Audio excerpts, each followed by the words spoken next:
Greetings. My name is Chris Webb, and I'm an anthropologist and a professor of anthropology at Fort Lewis College. And I'm going to be talking about the usage of Native American ritual in the treatment of moral injury and my own encounters with this both as a researcher and as a person who has experienced healing in this kind of space. And when I say as a person who has experienced healing in this kind of space, I hope that it's clear that I'm talking about one of the more impactful experiences of my life. Something I want to say here at the beginning is that the efficacy of ritual, how well ritual works in the treatment of trauma, is kind of an interesting thing to think about in the first place. One of the reasons that I think this is that the simple fact is the administration and experience of biomedicine is a ritual. Going to the doctor is a ritual. Whatever these things are that we think of as something different than rituals are actually rituals too in our society. Um, so the recognition, which is surprising to a lot of people, that ritual can be healing, uh, is actually the recognition that methods and techniques that are not contingent on biomedicine and the things that are norms in biomedicine can be healing to people. In other words, in a society that is so scientific, a society of science, and I'm a scientist, so I like science. I'm not trying to speak against science, but a society of science like the one that we live in here has a tendency to assign mystical or magical sounding terminology to anything that it thinks of as being outside of its own boundaries. And the reason that I'm saying all of this to you uh, is because many of the people in the world who are the ones who design these practices that we call rituals um, would not consider these practices to be anything different from science. They don't think of this as something else. So that's something I think that we should take into consideration. And with that in mind, something that I want to distinguish is that the way that I'm going to approach this subject might be different than what some people would expect. I'm not going to go into detail describing a particular ritual and how it does this and it does that. Um, I attended a conference a few years ago in Los Angeles, and a number of people were describing the efficacy of experiences that people would call ritual.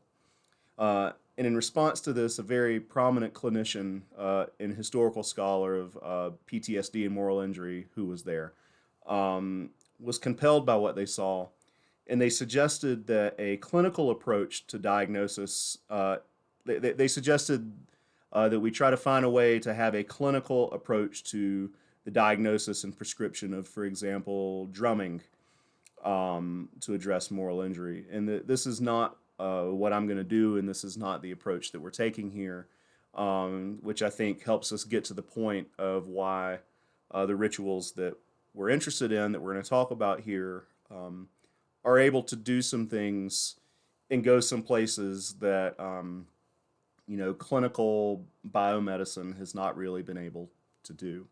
So, just at the beginning, when people talk about rituals, a common definition that people will use is it's something like a religious service or another ceremony with a series of actions performed in a fixed order. Um, and again, this is not something really different from what it means to go to the doctor or to see a therapist or that sort of thing.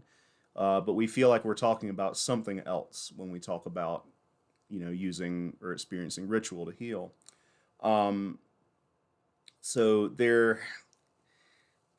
a very particular context associated with how people of Native American traditions approach this, um, which is one of the reasons that I'm speaking to it specifically. But there's a particular context around the rituals that they use addressing trauma that's very important, and I'm going to explain some of that shortly.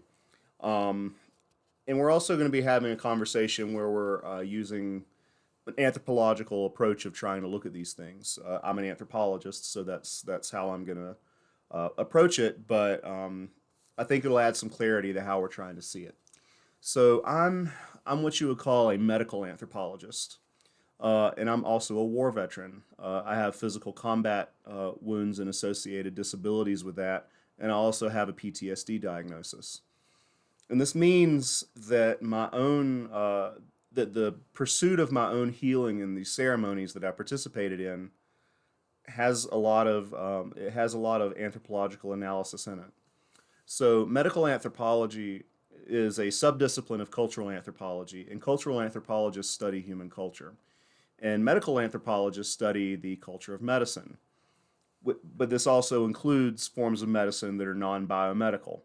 Um, we often study what people call ethnomedicine. So, ethnomedicine, by definition, is a society's cultural knowledge about the management of health and treatments for illness, sickness, and disease. We also use a term called biomedicine, and often people describe ethnomedicine as being something else other than biomedicine. Um, but really, biomedicine is a form of ethnomedicine. It's an ethnomedical system that is deeply shaped by European and North American history, and it's rooted in the cultural system of Western science.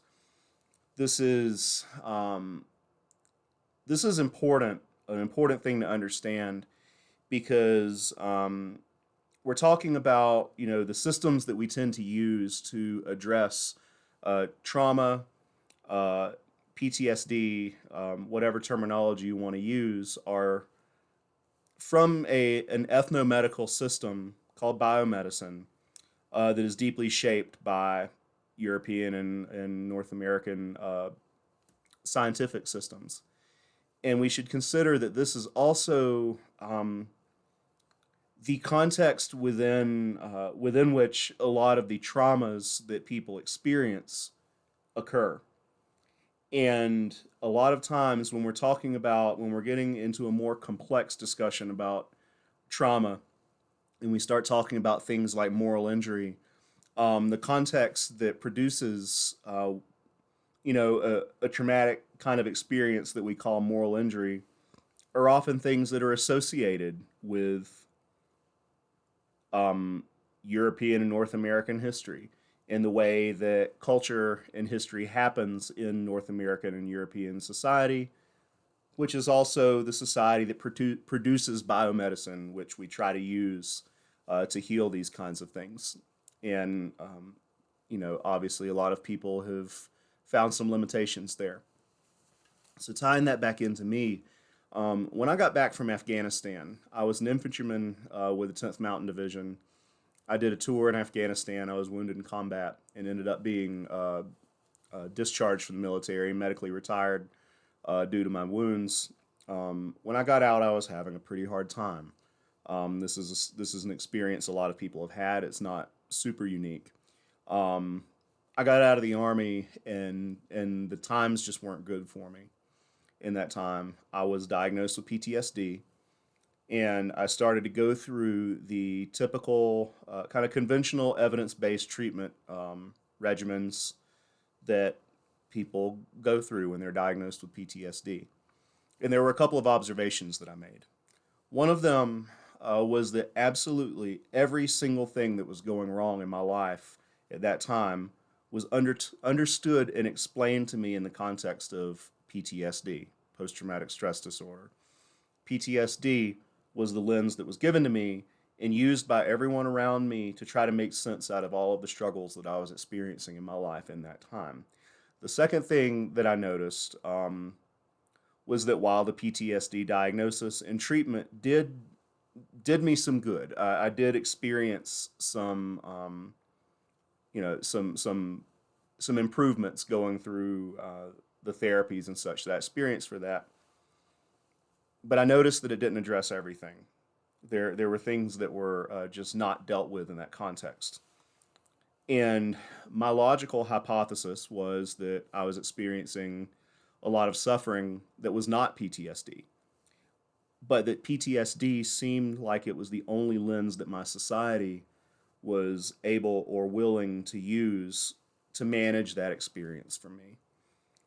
And what we often find in the practice of medical anthropology is that a lot of the inadequacies that we have in our society's treatment of health and healing are due to limitations imposed by a biomedical way of thinking. And is the PTSD diagnosis part of this? I would say yes. This was kind of my starting point into this journey.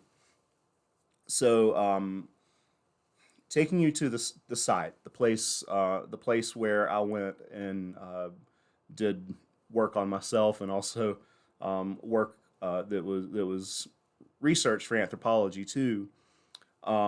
Took place in a healing community in Washington State, adjacent to a VA medical center. So the context there, after PTSD was recognized in the DSM, the Diagnostic and Statistical Manual of Mental Disorders, in 1980, VA centers started working to address the PTSD epidemic that they were identifying in Vietnam War veterans. And it was a very public thing that was happening. People were observing this, and they were seeing this suffering and these issues that people were having. And this particular VA hospital in Washington State, they established a unique inpatient PTSD clinic. And this particular PTSD clinic subsequently became the site where a good bit of early research on PTSD and therapy for PTSD was conducted, particularly looking at how veterans were responding to these new treatments that they were trying. And the uniqueness of this particular clinic resulted in a lot of people with what were considered to be what had been identified as very severe cases of PTSD from several Western states in the United States were sent to this VA hospital. Um, a lot of these people were Native American. This included a lot of reservation Indians, and a lot of veterans from the Seattle. This was near Seattle, the urban Indian population there. And shortly after this happened, social workers and tribal leaders, people collectively observed that for some reason, Native American veterans were responding to PTSD clinical therapy more poorly than other veterans were. Their rate of recovery was lower. It just seemed to not be working as well for that particular population. And I noticed when I was doing some of the literature research on this, I saw where some clinicians who were involved in this were documented as saying that they no longer wanted to work with Native American patients because they considered them difficult. What ended up happening was tribal leaders and VA officials were consulting with each other to address this issue, and they started to identify that there were a lot of very particular disjunctures between clinical PTSD therapy and indigenous culture.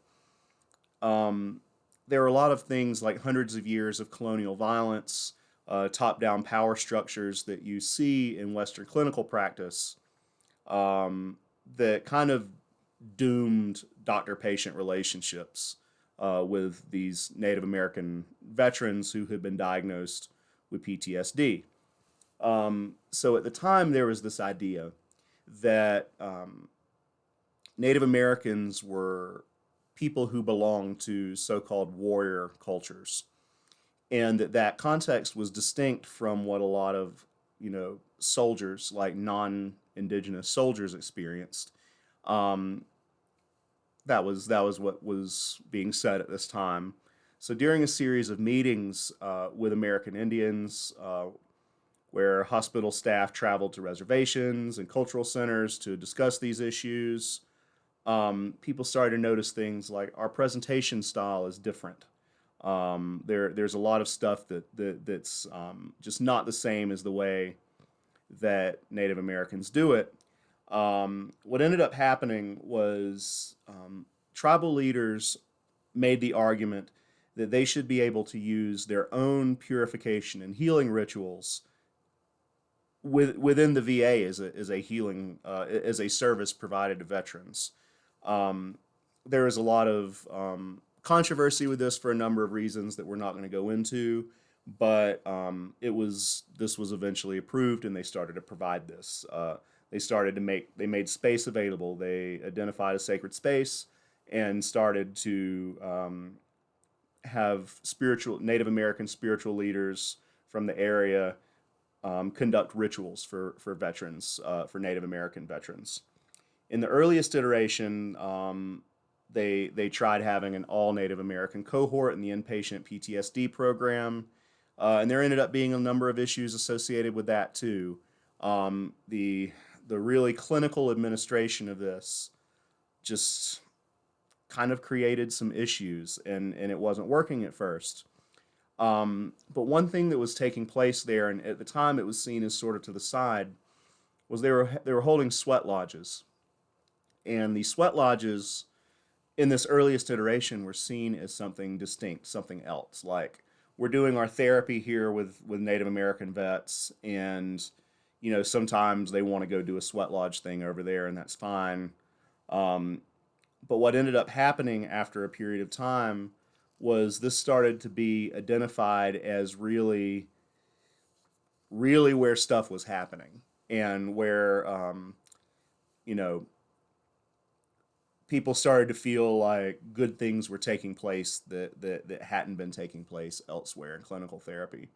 So though it was kind of on the sidelines early on, the Sweat Lodge is now the center of the Native American programming at this hospital.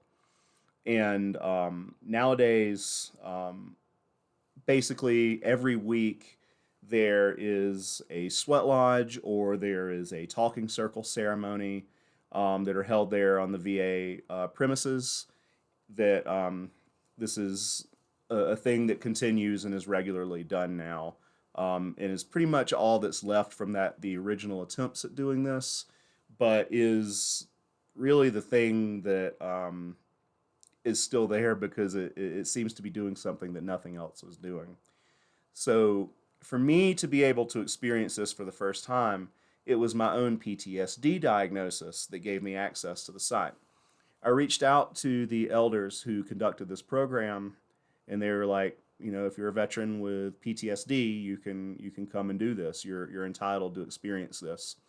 Um, but it's interesting how you encounter it at this point, because I noticed that even there on the web page that this community has, um, there is sort of up front like this. There was a list of PTSD criteria from DSM-4, and a list of several ways that purification rituals can address those things. Things like, depression and a search for meaning, identity diffusion, things like that being a symptom of PTSD. And then they would say that purification rituals reform the self, increase positive mood, enhance a sense of centering and identity, and things of that nature. Um, so this connection of sweat lodge benefits to individual criteria from the DSM speaks to the existence of medicalization in our society and the processes that sort of put us in this place where the only way that we're able to imagine someone's trauma response as being legitimate is to see it as a PTSD diagnosis using the criteria that are outlined in the DSM. But once you get to this place and start to experience what they're doing there, things are a little bit different, and you see that there's a form of healing and understanding and the contextualization of the entire trauma experience that is something entirely different than what you experience with the biomedical PTSD diagnosis. It's necessary for them to connect the work they're doing there to clinical PTSD therapy, um, because that's really necessary to maintain legitimacy in a clinical context. But when I showed up for the first time, there was a regular participant there, someone who was deeply involved in that community, And I remember him saying to me, PTSD is not exactly what we're working on here. Um, and that was something that was really understood there. I remember being asked there if I'd ever heard the term moral injury. I said yes, and they were like, okay, you know what's up then. But at that ceremony, as has been the case with many that I've completed there, um, it's common for the elders to gather everybody together and to start to talk a little bit about the history and the context of what we're doing. The elder who was officiating the ceremony that day called all the newcomers together for a teaching. And he said, this ceremony comes from the Lakota people. Some years ago, the Lakota generously gifted their ceremonies and language to Native Americans everywhere to have a common language and spiritual practice, especially those of us who lost a lot of these things through colonization.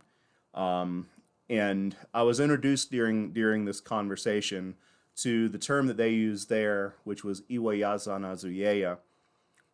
In the Lakota language, Iwayazanazuyeya means the sickness that one acquires from being in battle with other people and with the self. Um, and they said Iwayazanazuyeya is what a lot of people call PTSD today. However, we're talking about something different. You have a mind and a body and a soul, and we're doing soul work here. This is something that's been missed, and this is in that linguistic term what they're calling Iwayazan Azuyeya. And this term was referenced in probably every ceremony that I ever participated in this place.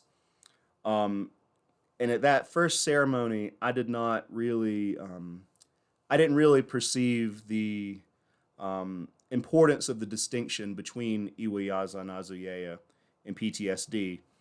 But over an extended period of time, this started to become much, much more clear to me. Um, and I realized that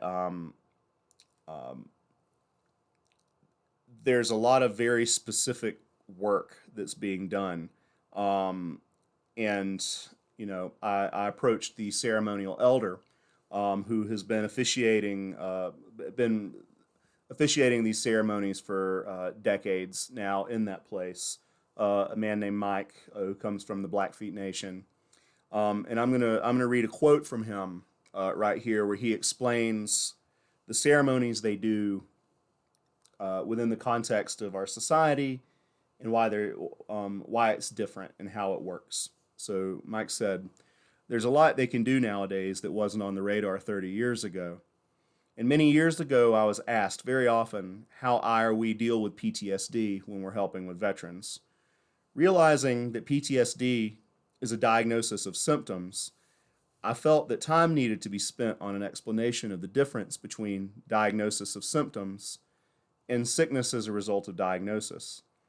When I would go into lodge, I focused on what was the most common sickness we faced as a people. To me, that sickness is identified as people being in battle with people and with the self. And in the language of the Lakota people, this would be Iwayaza Nazuyeya. This is the sickness of the world's people. As native people and as people of the world, we've been caught up in following without questions of why instinctively. We know something's wrong. We know that the responsible thing to do is to provide and to protect our families, but we leave our families, and the question of how far we can separate ourselves from our center place before we're no longer recognized as something we don't ask. And we need to look at the root of our sickness, and PTSD is not the root. When he says we here, he's talking about Native American people. When we entered the First World War, we stopped asking why. We left our families to support our country, and there were signs of sickness then. And the same thing happened in the Second World War, and this sickness continued. And this battle continues undiagnosed, with people leaving the military who've been prepared for battle, prepared to engage with enemies, but are not prepared to engage with the enemy that lives next door in the mirror. By attending our ceremonies, a healing place like here, referring to their space there, we allow a place to return, to share events, pain, experiences, whether spoken or not, without explanation, it's understood. We're able to refocus and we can release toxins and share time with those who have shared similar experience. Iwayaza Nazuyeya, war has drawn us into and away from our center place, and it is a way, but it's not the way. And until that changes, we need to cleanse our spirit. We need to understand that we are spirits living, we are spirits having a human experience. And it is unnatural for our spirit to be in battle with other spirits. We know this and we feel it. It's the end of that quote. So I've talked to Mike many times about PTSD, and I don't think that he's saying that PTSD doesn't exist. His reference to sickness as a result of diagnosis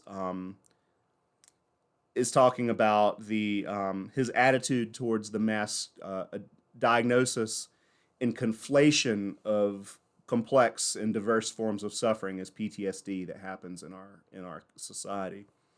So something that I would see a lot of times, a new participant would show up for a ceremony, and they'd be introducing themselves to Mike, and they would reference their PTSD. They'd be like, "My PTSD," and then Mike would cut them off, and he would say, "Where is it? Where is it?" And he would start looking around their body, trying like they were hiding a backpack somewhere. And this joke would usually make a veteran laugh once they understood what he was saying. He would be like, "Can you hold it in your hand? Where is your PTSD?"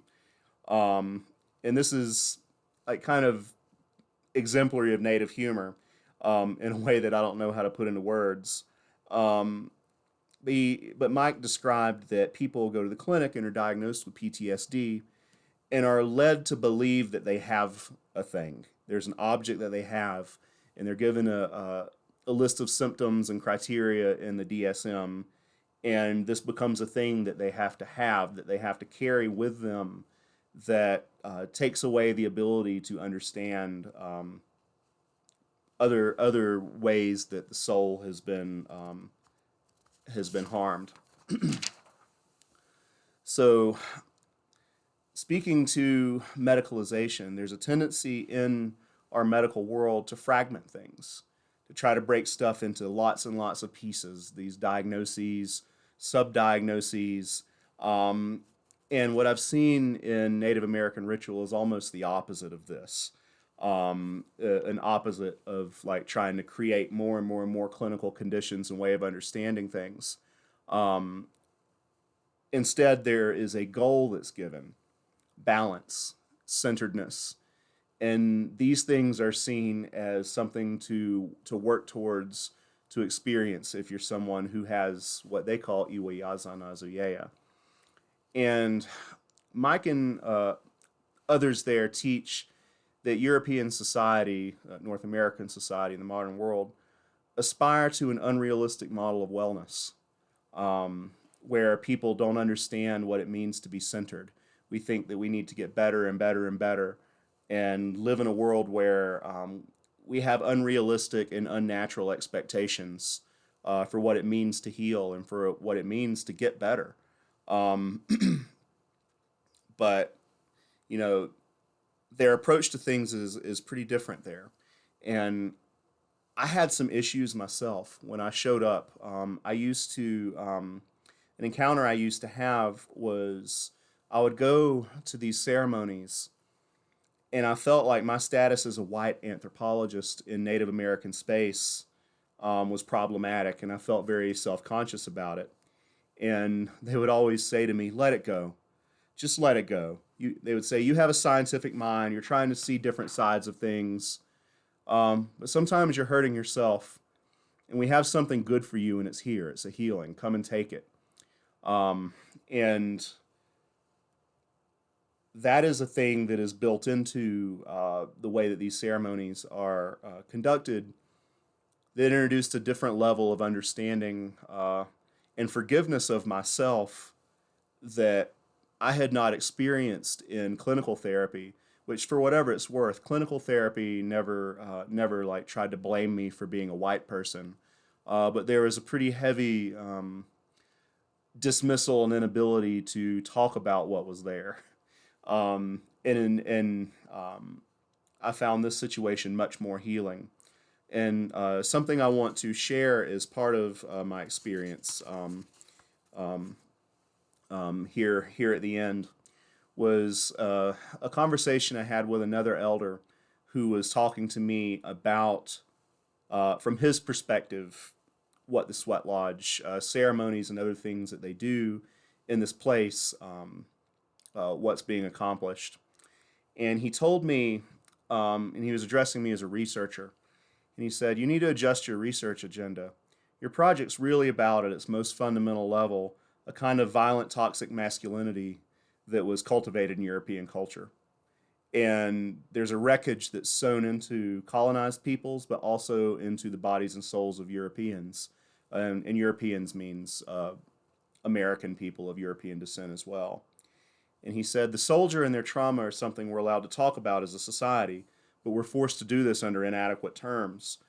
Getting at the real source of the problem is something that needs to be done desperately. But we do have interests in our society that make it difficult to do this." He said, "There's generational trauma. And why is our understanding inadequate? Um, the function of the sweat lodge," he said, "is to give you a worldview that allows you to reflect on your service and your experiences. And the European modes of healing are inadequate because they don't treat the whole person. So in the lodge, doing sweat lodge ceremonies, regardless of your cultural background and who you are as a human, um, you're given a place of belonging. And there's a prayer that's usually given that people say. They say, "All of my relations, Mitakuye Yasin, you don't exist without without the things that are around you. You don't exist without the air and the different beings. And when you can feel connected to all these things, the whole spectrum of your experience opens up for you, and a greater sense of belonging becomes more and more important, and you experience the connectiveness of just being human." Um, so the idea of connection, of needing to be connected to everything that's around you, is fundamental in these ceremonies. The significant part of the experience of going through a ceremony where they're trying to address Iwa Yaza and Azuyeya is to be reminded constantly of your connection to other things. But this also brings one to see um, inadequacies in European, North American culture, and the impact of violences that are endemic to Western society. Um, and our healing modes in our society come from this same place, and it makes it very difficult to address these things. So, within the context of the particular ceremonies I was experiencing, um, something that was explained is that, as they told me, they said there's a sickness in our culture. There's a birthright that all humans have, which is that you belong no matter what. The psychiatrists don't bring in the larger healing environment, the biological, spiritual, and mental truth that you're not alone in what you're experiencing. Um, and these ceremonies, as they're practiced, they're very old ceremonies, but they have been they were tailored to address the specific experiences of these Native American veterans after the Vietnam War, um, and are treated to address some very specific things: the racist violence of whiteness, the influence of toxic European notions of manhood, and every single person there, even those who are not Native American, are made to recognize the very distinct and unique trauma of being Native American. Um, something specific, something that is identity related, that is race related, and is very much the sort of thing that gets very distilled from talks about suffering and healing and clinical PTSD therapy. Um, this concept of Iwa Yazan Azuyeya, being in battle with others in the self, is a big concept. It applies to multiple forms of strife and struggle, which is the reason why within this space, and this is something that I see that is very distinct from a lot of other non-clinical forms of approaches to trauma healing, um, there is not this attitude that suffering related to combat trauma is something that's particularly unique, um, compressed, compared or contrasted with other forms of trauma that are experienced by lots of people in society. And just simply being a member of European American culture almost by default projects the sickness onto everyone. Um, it's uh, something that was crafted through centuries of colonial violence, historically experienced throughout indigenous people around the world, and understanding that particular experience, the unique experience of colonization by indigenous people around the world, um, really opens up a significant amount of understanding for a lot of non-indigenous people, people like myself, who, when it was all said and done, I realized that there were things that if I were to give names to some of the things that I was experiencing, that I felt like PTSD therapy was not addressing. Guilt was a big one. I recognized myself as being part of a war that I had come to see as wrong, and that I believed was immoral. And these are terms that had been heavily um, sterilized from the PTSD diagnosis. And these are also terms that, for some people, some of the people who were doing clinical research on the concept of moral injury are trying to distill from moral injury discourse, with ideas such as, a person may be morally injured when something that for some reason they believe is wrong has been done. This is not how the concept of moral injury originally came into being and what it was meant to address. Um, I do see some people trying to take it that way, um, but that's not what I see with the indigenous rituals that I experienced and witnessed, where the concept of balance is used. Iwayazanazoyea addressing this was addressing the reality that suffering and trauma are social. These are social modes, and when a person is experiencing this complex form of trauma, what we're calling moral injury, this is a social experience, and this is something that's highlighted in these rituals, that one needs to understand that the experience you're having is not an individual experience. As bad, as violent, as toxic as it may feel to you, it's not individual. This is something that we are experiencing collectively, and healing is a process of recognizing our connectedness with each other, and the fact that the suffering that we've experienced, um, that involves a sense of wrongdoing, is something that we can work on together. And this involves a reimagining of one's experiences and traumas and the future, trying to see your future uh, in a decidedly non-European metaphysics. Um, for me, I found this to be a profoundly helpful way to contextualize, understand, and address the things that had been weighing me. Um, there's not a day that you wake up and it's like, oh, I'm better, everything's fine, I've healed. That's kind of what biomedicine leads us to believe is a real healing, but that's not what it is. It's a life of experiencing connectedness with other beings, and through this continuous effort to establish and maintain relationships with other beings, to remind yourself and be reminded by others that you're connected to other beings. Um, this kind of manages to work out these problems on their own, without having to fragment everything in the way that a lot of clinical PTSD therapy does. So thank you very much for hearing me out here, and I hope this is helpful.